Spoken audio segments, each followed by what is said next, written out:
जिसका टॉपिक है prejudice, discrimination and inequality.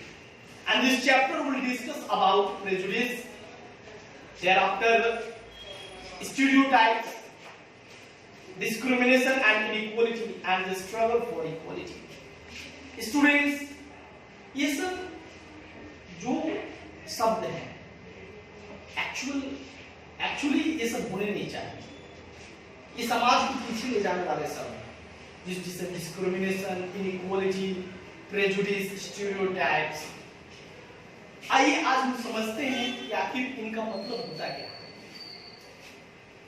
अब इससे पहले इस वीडियो को, इस क्लास को हम शुरू करें, आगे बढ़ाएं, आप अपने एसएसटी बुक का पेज नंबर 221 ओपन करके बैठे, तब इसको पढ़ के पढ़ सकते हैं। Prejudice means forming a negative opinion about an individual or situation without considering the facts before. Prejudice का मतलब होता है जैसे पक्षपात या फिर किसी के प्रति एक गलत अवधारणा रख लेना, गलत सोच रख लेना, गलत अभिप्राय रख लेना किसी एक व्यक्ति के बारे में या फिर उसकी सिचुएशन के बारे में। ओके, देखिए एक व्यक्ति होता है, ट्रेन पे सफर करता है, अगर गलती से उसका हाथ आपके पर्स वाले पॉकेट पे चला जाता है तो आप सोचते हो कि अरे ये तो चोर है, ये पैसे चोरी करने की सोच रहा है, मेरा पर्स मारने की pickpocketers. This is not the fact, क्योंकि आप बिना जांच किए, बिना सच्चाई को जाने आप अपने ओपिनियन को रख दिया और आपने उस व्यक्ति का इंसल्ट कर दिया। ऐसा नहीं होता है। इसी को प्रेजुडिस कहा जाता है, यानी किसी के प्रति, किसी इंडिविजुअल या किसी सिचुएशन के प्रति कुछ गलत नेगेटिव सोच रखना। For example, if we form opinion against people on the basis of their skin colour, किसी व्यक्ति के कलर को देखकर, ड्रेस स्टाइल को देखकर, या फिर ये देखकर कि वो हिंदी बोल रहा है, वो उतना जानता नहीं, वो इंग्लिश बोल रहा है, खूब जानता होगा, या किसी रिलीजन के आधार पर, ठीक है, इस आधार से लोग अक्सर प्रेजुडिस करते हैं। Such harmful nations should be avoided, और ऐसे चीज को अवॉइड करना चाहिए जो कि नेशन के लिए काफी हार्मफुल है। इससे क्या होता है, एक सोसाइटी और स्टेट या नेशन डिस्टर्ब हो जाता है। Okay, now will talk about stereotypes. देखिए, आपने सोचा सुना होगा कि जो लोग गांव में रहते हैं, लोग ऐसे लोग कहा करते हैं, शहरों के लोग जो गांव में रहते हैं वो बाहरी दुनिया के बारे में जानते नहीं है। एजुकेशन फील्ड, हेल्थ, टेक्नोलॉजीज, इन सब चीजों से वो काफी पीछे रहते हैं, अंधविश्वासी होते हैं। ऐसा सोच रखने वाला व्यक्ति स्टीरियोटाइप पीपल होता है, ठीक है। या फिर बहुत सारे लोग ऐसा सोचते हैं कि शहर में रहने वाले व्यक्ति डिजोनेस्ट होते हैं, करप्ट होते हैं, लेजी होते हैं, बिगड़े हुए होते हैं, क्योंकि उनकी लाइफ काफी एक्सपेंसिव होती है। ऐसे भी सोच रखने वाले व्यक्ति को स्टीरियोटाइप पीपल बोलते हैं, ठीक है। The beliefs created an image that villagers are backward, ठीक है। विलेजर्स जो है बैकवर्ड है, काफी पीछे हैं, अभी अंधविश्वास है, सुपरस्टिशंस मतलब अंधविश्वासी है, ऐसा सोच रखना। या फिर शहर के लोग लेजी होते हैं, स्पॉइल्ड होते हैं, डिजोनेस्ट होते हैं, करप्ट होते हैं, ऐसी भी सोच रखना। ये दर्शाता है कि वो सामने वाला जो बनता है stereotypes. Gender based stereotypes are very common in our society. अपने सोसाइटी में खासकर औरतों और लड़कियों के प्रति जो स्टीरियोटाइप्स सोच है वो काफी कॉमन है। We often heard that boys don't cry or cooking is something only women are supposed to do. ऐसा लोग सोचते हैं कि लड़कों को रोना नहीं चाहिए, लड़के रोते नहीं, लड़कियां रोती हैं। खाना पकाना लड़कों का काम नहीं है, लड़कियों का सिर्फ काम है, औरतों का काम है। लड़कों को हायर एजुकेशन लेना चाहिए और लड़कियों को सीखना चाहिए घर कैसे संभालते हैं, ऐसे सोच रखने वाले व्यक्ति भी स्टीरियोटाइप कहलाते हैं। ओके, अब बात करेंगे इनइक्वालिटी और डिस्क्रिमिनेशन। इनइक्वालिटी का मतलब होता है असमानता, डिस्क्रिमिनेशन का मतलब गांधी जी के टाइम में भी डिस्क्रिमिनेशन होता था और डिस्क्रिमिनेशन आज भी होता है जी। रेस मतलब रेशियल डिस्क्रिमिनेशन, जाति के नाम पर, धर्म के नाम पर, रंग के नाम पर, पैसा के नाम पर, हर जगह इसे देखने को ये सब मिल जाता है। कहता है one communities prejudices and stereotypes lead to the discrimination। और ये prejudice और discrimination जो stereotype people होते हैं, यही discrimination की वजह होते हैं।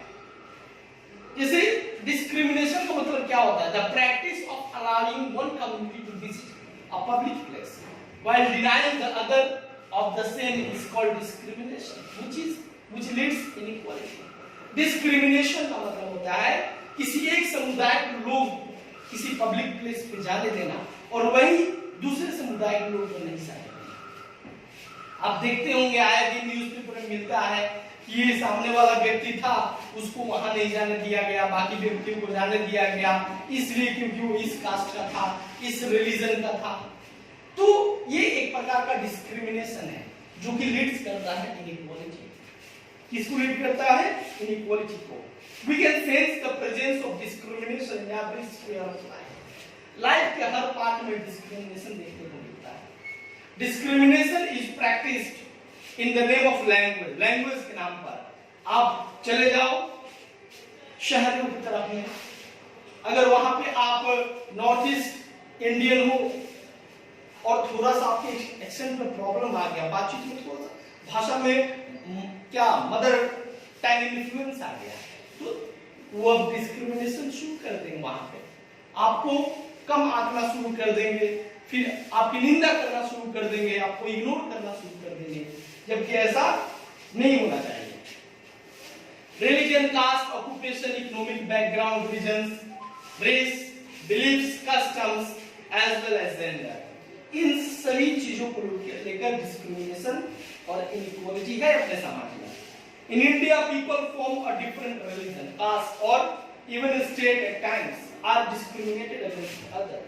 और भारत में ऐसा होता आ रहा है। People are discriminated in schools।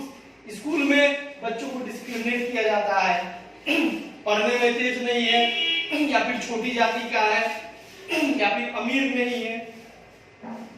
Offices में, हॉस्पिटल्स में, प्लेसेस ऑफ वर्शिप, वहां पर mostly the poor are discriminated by the so-called rich in the society। अच्छा कपड़ा पहने तो आप लोग इज्जत करेंगे, खराब कपड़े पहने तो आप लोग इग्नोर करना शुरू कर देंगे। ये सब क्या है? ये सब डिस्क्रिमिनेशन है। ठीक है, ये एक निगेटिव एस्पेक्ट है हमारे सोसाइटी का और हर किसी को चाहिए इससे दूर बचना चाहिए, इसको इग्नोर करना चाहिए हर किसी को। चलिए स्टूडेंट आगे बढ़ते हैं।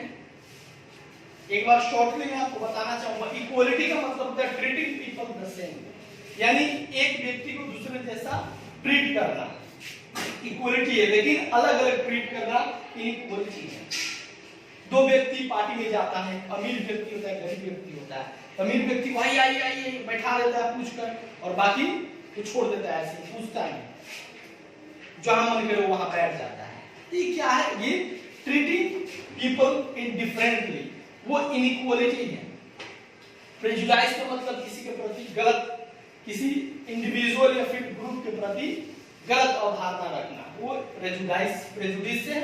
और डिस्क्रिमिनेशन का मतलब है किसी जैसे छुआछूत, भेदभाव, समझ रहे हैं, जो कि अभी पिछले कुछ समय पहले मैं आपको बता ही रहा था। ये सब चीज एक दूसरे से लिंक है, ये सब इनइक्वालिटी नहीं है। इक्वालिटी को छोड़कर ये सब एक ही वृक्ष के ब्रांचेस, समझ रहे हैं स्टूडेंट्स। बहुत सारे लोग हुए, सोशल रिफॉर्मर हुए, जिन्होंने इन सब चीजों को हटाने की कोशिश की, जैसे महात्मा गांधी, राजा Ram Mohan Roy, doctor B are Ambedkar, Swami Dayanand Saraswati. ये हमारे सोसाइटी के पिलर्स हैं। इन्होंने इस प्रैक्टिस को कास्टिज्म, अनटचेबिलिटी, स्लेवरी, सती प्रथा क्या है? पहले क्या होता था? नारियों के साथ बहुत बदसलूकी हुआ है आज तक, तभी आज वुमेन एम्पावरमेंट की बात होती है, नारियों को सशक्त करने की बात होती है। क्योंकि जब आज से बहुत साल पहले जब सती प्रथा था हमारे देश में, हमारे समाज में, जब एक शादीशुदा व्यक्ति मर जाता था, उसकी पत्नी को उसकी चिता पे चलना पड़ता था, जोहर करना पड़ता था, सती प्रथा, जलते हुए चिता पे मरना पड़ता था। ये इंसानियत नहीं है।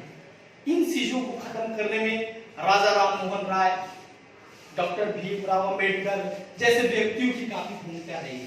खासकर दयानंद सरस्वती, राजा राम मोहन राय जैसे महानुभावों की काफी इसमें कंट्रीब्यूशन रहा है, तब जाके ये प्रथा आज खत्म हो चुका है। इसके अलावा गांधी जी ने अनटचेबिलिटी को लेकर काफी कुछ किया। उन्होंने जो शेड्यूल कास्ट है, शेड्यूल ट्राइब्स है, उनको हरिजन का नाम दिया। इसके अलावा टॉपिक आता है कॉन्स्टिट्यूशनल मेजर्स। हमारा कॉन्स्टिट्यूशन भी हमें क्या कहता है? We all are equal before the law.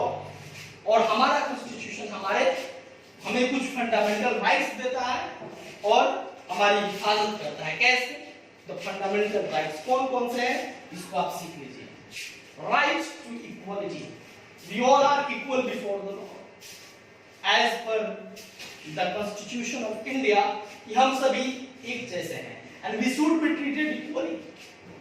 Right to freedom of speech and expression, and everyone is free in this country to express his feeling. Okay? और कुछ कहने, सोच, कुछ अपने एक्सप्रेशन को व्यक्त करने में, अपने बातों को रखने के लिए free. Right against exploitation. If someone is exploiting you, कोई आपका शोषण कर रहा है, तो शोषण करने वाला व्यक्ति मुजरिम होता है, दोषी है, ये क्राइम है किसी का शोषण करना। तो आपके पास एक्सप्लॉइटेशन कोई न करे, इसके लिए भी rights. Right to constitutional remedies, ठीक है? और आपके संवैधानिक राइट का कोई हनन न करे, इसके लिए भी आपको राइट है। Right to freedom of religion, और आप किसी भी रिलीजन को फॉलो कर सकते हैं अपने देश में, इसके लिए आपके पास आजादी है, अधिकार है, और कल्चरल एजुकेशनल राइट्स भी है आपके पास। अनटचेबिलिटी को खत्म करने के लिए हमारे संविधान के आर्टिकल 17 में इसे क्या करार दिया गया है? इसको क्रिमिनल ऑफेंस बताया गया है। इसके अलावा एक हिंदू सक्सेशन अमेंडमेंट एक्ट आया था 2005 में, ठीक है? इसमें डिस्क्रिमिनेशन को खत्म करने के लिए, उससे रिलेटेड ही था इनइक्वालिटी को खत्म करने के लिए। जैसे कि पहले क्या होता था कि माता पिता की जायदाद पर, संपत्ति पर बस बच्चों का, लड़कों का हक होता था। लेकिन जब ये 2005 में हिंदू सक्सेशन एक्ट आया, इसके जरिए डॉटर्स और बेटे और साथ साथ में बेटों की जो बीबियां हैं, उनका भी इक्वली हक होगा, ऐसा गवर्नमेंट की तरफ से ये नियम बनाया गया और संविधान में संशोधन किया गया, हिंदू सक्सेशन अमेंडमेंट एक्ट 2005। इसके अलावा आप जानते हैं कि इंडिया एक सेकुलर एंड डेमोक्रेटिक कंट्री है। हमारे भारत में इन सब चीजों को खत्म करने के लिए भी संविधान एक बहुत बड़ा रोल प्ले करता है, क्योंकि संविधान हमारे देश को सेकुलर और डेमोक्रेटिक बनाता है। बहुत सारे लॉज है यहाँ पे, जिससे हर प्रकार के लोगों को ये प्रोटेक्ट करता है। जो बच्चों के लिए एजुकेशन की व्यवस्था, राइट टू एजुकेशन के तहत 14 इयर्स तक फ्री में दी जाती है। ऐसी बहुत सारी चीज है जो हमारे भारत को इनक्रेडिबल बनाता है।